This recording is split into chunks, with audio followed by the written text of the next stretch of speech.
Junk Food Dinner 354. This week we pay tribute to one of Kevin's dudes, Roger Corman. First, a struggling artist who finds a ghoulish way to make it big in Bucket of Blood. Then, bikers get antisocial in Wild Angels. Finally, a time traveler gets involved with Mary Shelley and monsters in Frankenstein Unbound.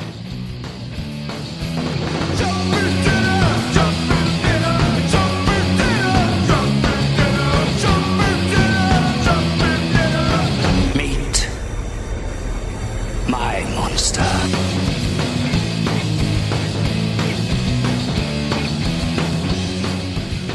Junk Food Dinner, the first Roger Corman movie we're going to be taking a look at this evening is A Bucket of Blood from 1959. So when doing these shows, we were talking about each of us picking a director and doing 3 movies by that director, and we wanted it to be a director that I think, we really liked, really enjoyed their output or had some personal effect on us growing up. And, I wanted to do Roger Corman not only as a producer, which I think most people know him as he's produced several hundred movies, like over 400 according to IMDb over the course of his lifetime, but highlight some of the movies that he actually directed, which is much fewer.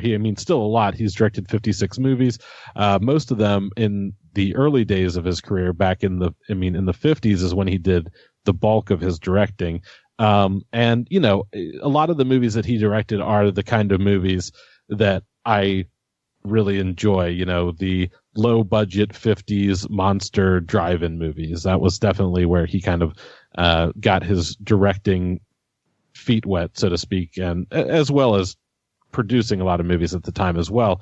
But I wanted to kind of span his career because he, has directed movies through several decades. I wanted to highlight some of his 50s output, some of his 60s output, and then, even go all the way to the last thing that he directed, which was Frankenstein Unbound, which we'll talk about last, which he did in 1990.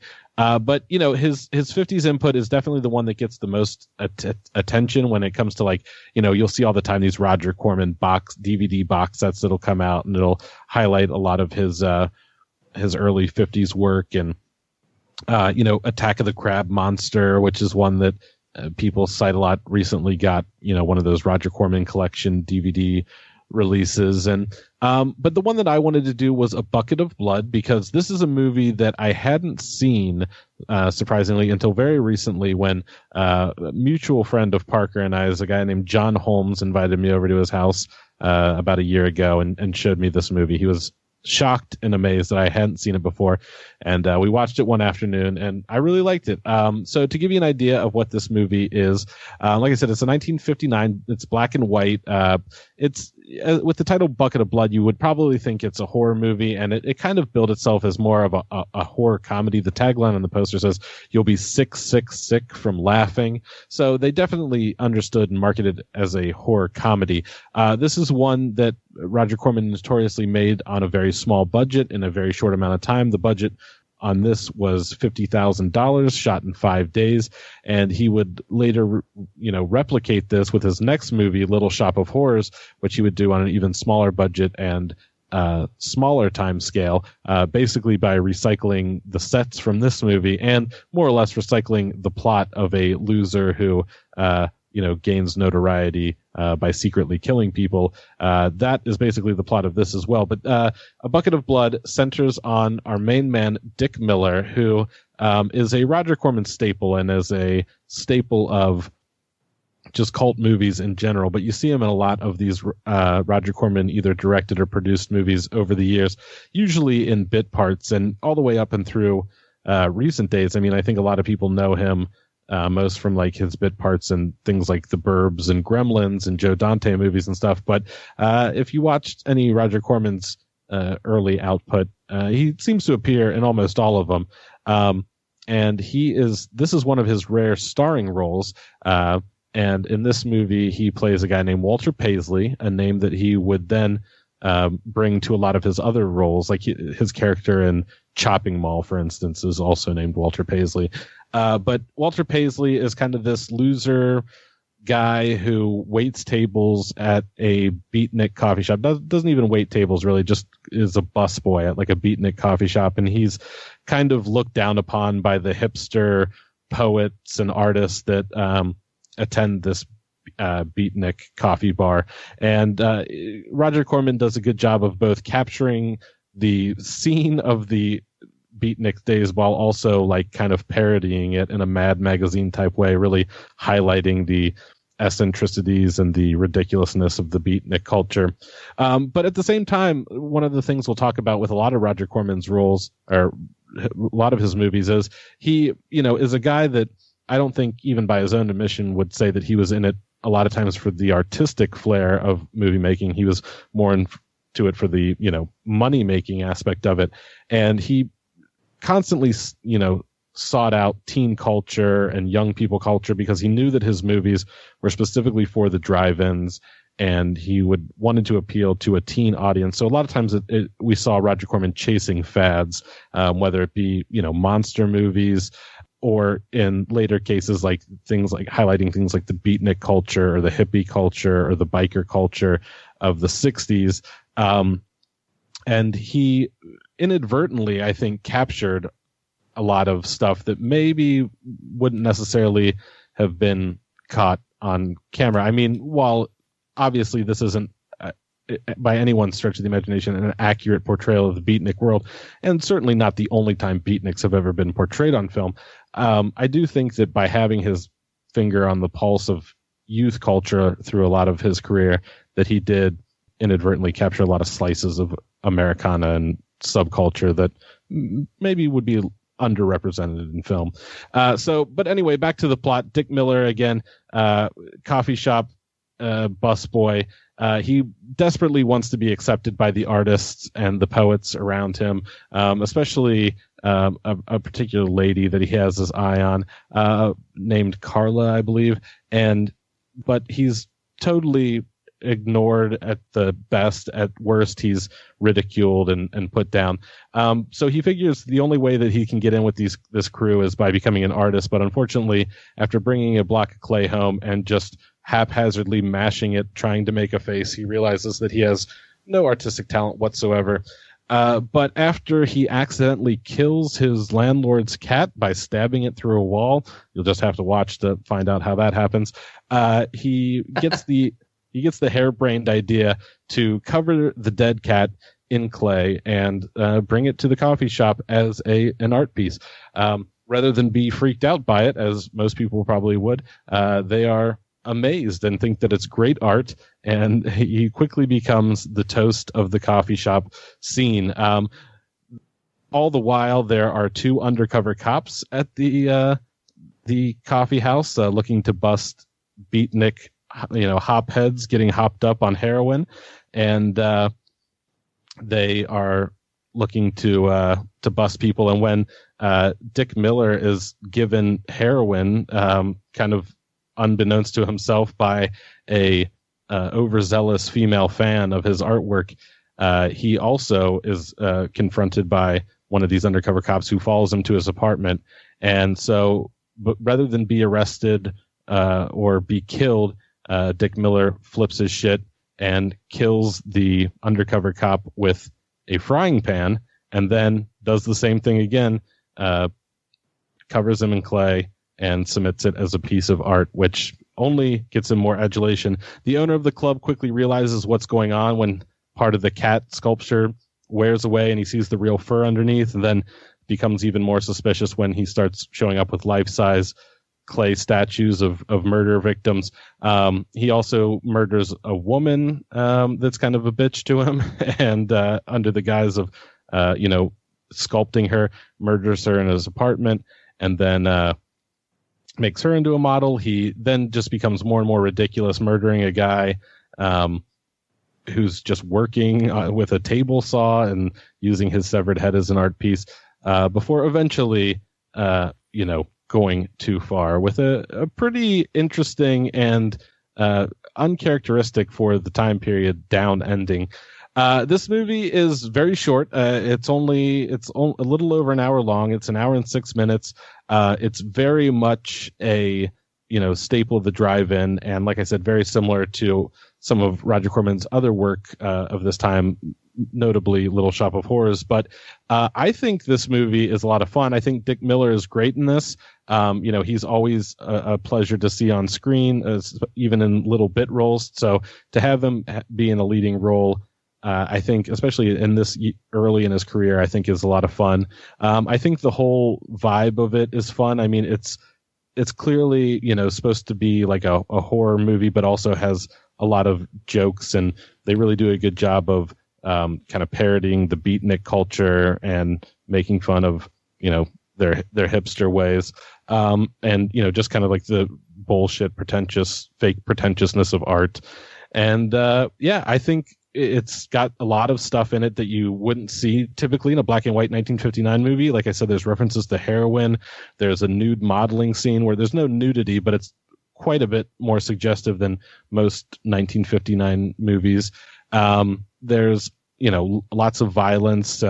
They get away with, showing things like decapitated heads and murdered bodies by having this clay guys. But at the same time, it's, dealing with a lot of stuff that probably wasn't typical for even horror movies of the 1950s. So I think teenagers at the drive-in who saw this were probably pretty shocked at some points. By today's standards, it's pretty tame, but if you think back to 1959, I'm sure it definitely elicited some reactions from the teens that saw it at the drive-in. But you can find this. It's been released multiple times. MGM put out a really good DVD version of it under their Midnight Movies.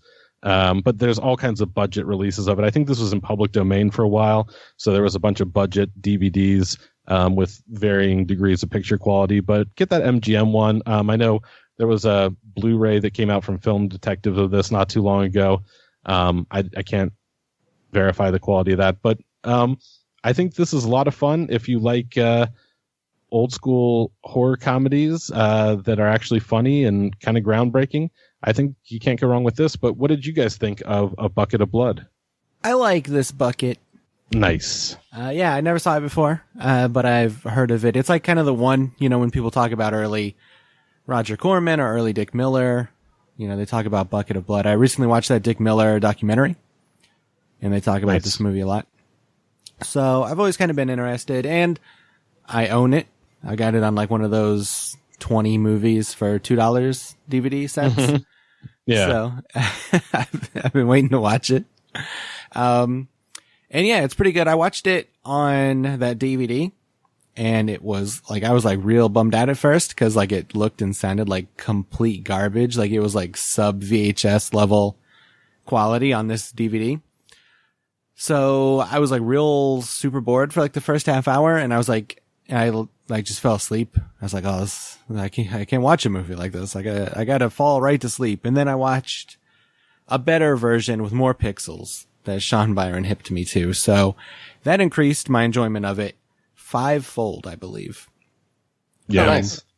Yeah, the pixels really helped a lot. So I could actually hear what the people were saying and like see the things they were talking about on the screen. So that was a lot better. And it was funny. Like, I think this movie's definitely like 50s murder party. Like, if you're super into Murder Party, you should probably watch this because they're that's true. same basic movie.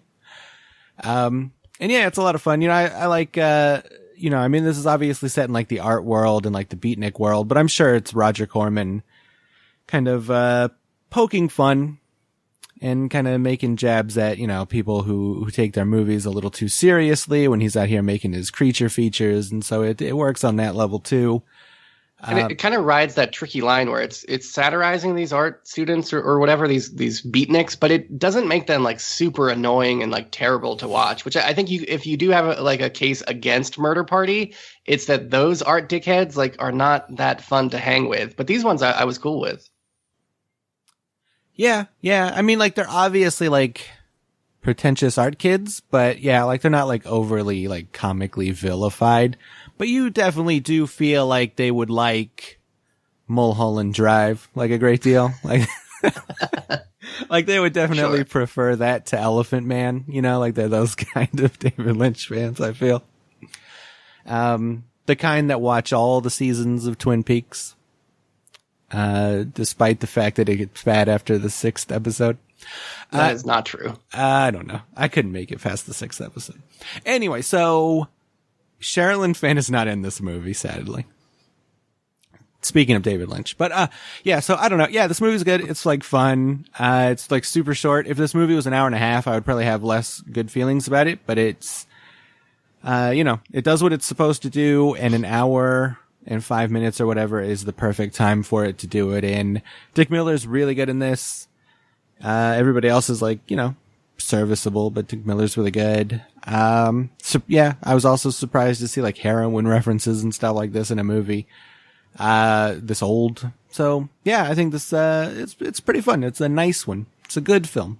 Yeah, it's a good film. This is one that I hadn't seen in a long time, since I was a teenager, I think.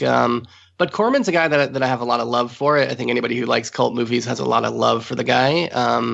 Shortly after I moved to LA, I read his kind of autobiography. I think he's maybe written a couple now, but he wrote one called How I Made 100 Movies in Hollywood and Never Lost a Dime, which is really good. It's a really cool little chronicle of his early days, the AIP stuff and all that. And I'm sure that he covered this movie. It's been a long time since I read it, so I don't have any gems of wisdom from that book, but I remember liking it a lot, so definitely check it out.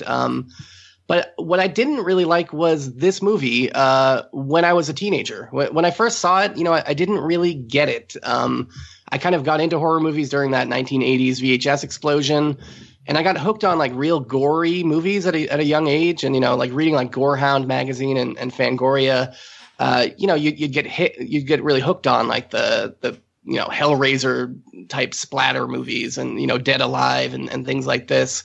And there would always be like an article somewhere in Fangoria, I think usually towards the beginning, where they would talk about a classic. And so I would, as a kid, occasionally venture down into those classic territories. And, I remember seeing like H.G. Lewis movies as a kid and thinking that they were really cool because they were like super gory. But movies like this and even movies like Texas Chainsaw Massacre, I didn't quite get at first. Like, I don't know, it just didn't appeal to me as a kid, coming from that narrow-minded kind of 80s view of what a horror movie was supposed to be, to see something like this that's kind of like way more comedic than it is scary and definitely very jazz influenced. Like I just was not ready for this as a kid. Going back to it this week, though, I was pretty surprised to see that this is a much better looking movie than I remembered. And maybe it was those pixels. But, I typically don't think of Roger Corman as like a visual stylist, but there's some pretty good compositions here. Like there's a scene early on where there's like a phone call between a guy in like this dark alleyway and a man in an office smoking a cigarette. And the way that they shoot it is really cool. Like they shoot the guy in the office through the blinds of the windows, and there's like a lot of depth of field. I like that font that they use in the opening titles. I thought that looked pretty cool and matches kind of that ambient jazz, like beat poetry vibe that they're going for. And that whole set was cool. The jazz cafe that Dick Miller works in, it's crowded. It's full of cigarette smoke. It's got some cool artwork on the walls. It looks like one of those real Greenwich Village coffee houses that you would have seen in like, I don't know, like in No Direction Home, that the Bob Dylan documentary or something like that. But it feels like a real lived in place. So I like that. And, Dick Miller is great in this. It's fun to see him in a lead role, like you guys said, even if he is probably about 10 years older than maybe the role should call for, right. Which maybe kind of works because it makes him seem a little bit more pathetic and kind of interesting in that way. But again, like as a kid, Dick Miller was not the kind of actor that I would have latched on to. He's charming, but he's not like a Bruce Campbell or anything. And I did think that he should have been more surprised in this movie when he found that cat that he stabs accidentally. Like, so he stabs through a wall. Like the cat is somehow inside the wall of his house, and he stabs through it, and then he pulls this cat out, and it's like stiff as a fucking board, and it's like clear that it was already dead when he stabbed it. So I thought that he should have been a little bit surprised that he somehow killed a dead cat. But other than that, I think he plays the stuff pretty well. I like his paranoia. During the end of this, it kind of turns into like the Telltale Heart, and he's getting real paranoid, looking around, and I like that stuff. Overall, yeah, it keeps a good pace.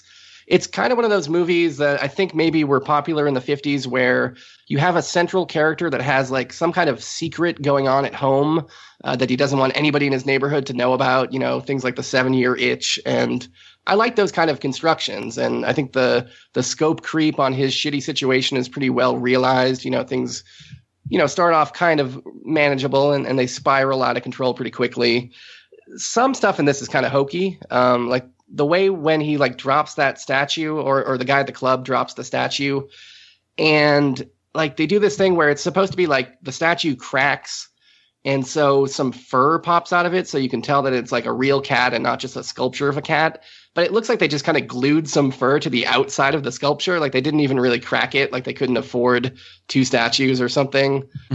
So that looked kind of weird and hokey. But I mean, overall, I think anything in this that is hokey, you can kind of just ascribe to being part of the black comedy aspect of this movie and just kind of write it off that way. It moves so quickly. Dick Miller is charming enough that it's a lot of fun. I love when he shows up with his weird striped suit jacket towards the end of the movie when he's like, yeah, I'm an artist now. And here I am in my weird costume with his super long cigarette. And one of the characters calls him Walter the Wigger at that point. Did you guys catch that? Yeah. Is that a reference to something? Is Wigger like a some kind of 1950s term that I'm not familiar with? Not that I'm aware of, but I mean, it had to come out of somewhere. Yeah, so that was weird. I mean, I guess you could like read it on the surface that he was like trying to be cool and kind of like a jazzy cat, and he just looks like this really awkward white dude. But that's a fun scene. Just like Ryan Gosling's character from La La Land. Very much, very much. I think I did hear Ryan Gosling on the awards circuit citing Dick Miller as an influence, so that makes sense. I also liked how the statue of the murdered guy looks exactly like Jason Voorhees from Jason Part 4. Thought that was pretty sweet with this weird mongoloid head that's cracked down the middle. Yeah, it was fun. I mean, overall, this movie was fun. I was surprised how much I liked it. And, I think it's one of those things where as we get older, our tastes tend to grampify. And I think that's maybe a case of that here, like, I remember when I was a kid, my dad was real into stuff from the 60s and 70s. He was born in the late 50s, so it kind of made sense that he was into things from like his childhood and young adulthood. But man, I mean, I've seen as he gets older, his tastes keep shifting back and backwards into the past, and like I don't know, like he'll leave me voicemails these days, like referring to movies from the 1920s and 30s pretty much exclusively. So hopefully that doesn't happen to me. I can kind of see myself regressing in the same way. I guess that's one of the joys of getting older is kind of an empathy for other times. But yeah, I mean, I think this is fun. It definitely rips heavily from movies that came before it. Wikipedia cites, Mysteries of the Wax Museum. Obviously, House of Wax is another one that you could cite. But it's fun how he's able to capture this on a low budget, update it to the times. I think the beatnik stuff in this is very fun. I think it's cool that he found the flattest frying pan of all time to use as a weapon. I thought that was sweet. It's still not the kind of movie I think that would knock like a 20-year-old kid on his ass. But no. I think as you get older and you appreciate the context that this has in like low budget movie history, the careers that it helped launch, I think you'll like this more. And after you've seen as many like tired and clumsy and overlong and boring horror movies that we've seen, especially from this time period, and this is none of that, you can't help but appreciate that this is a pretty well-crafted little low-budget movie. Yeah, definitely. And especially for the budget and the amount of time it took. And they literally wrote the script in one day. I mean, I think what they did was actually rather remarkable. But yeah, I mean, this movie is a lot of fun. If you have a chance, check it out. A couple interesting things about this. They tried to do the Little Shop of Horrors thing with it, where there was a 2009 like off Broadway musical version of this, which obviously didn't have the same success as Little Shop of Horrors. It's been remade a couple times. There's a 1995 made-for-TV movie that they did of this. Another thing that I thought was interesting about this, when they originally showed this movie, one of the promotions that they had with theaters is bring a bucket of blood to your local theater and you will receive a free admission, which I would like to have seen all the weirdos that actually showed up with like buckets of pig's blood to their local drive-in or multiplex trying to get free admission to this movie. I'm sure somebody has some good stories about that out there. Some 70-year-old dude. But who knows? But yeah, I think that just about wraps it up for A Bucket of Blood. We are going to take a quick break, and when we come back, we are going to get into our next Roger Corman movie of the evening, and that is The Wild Angels from 1966, so stick around.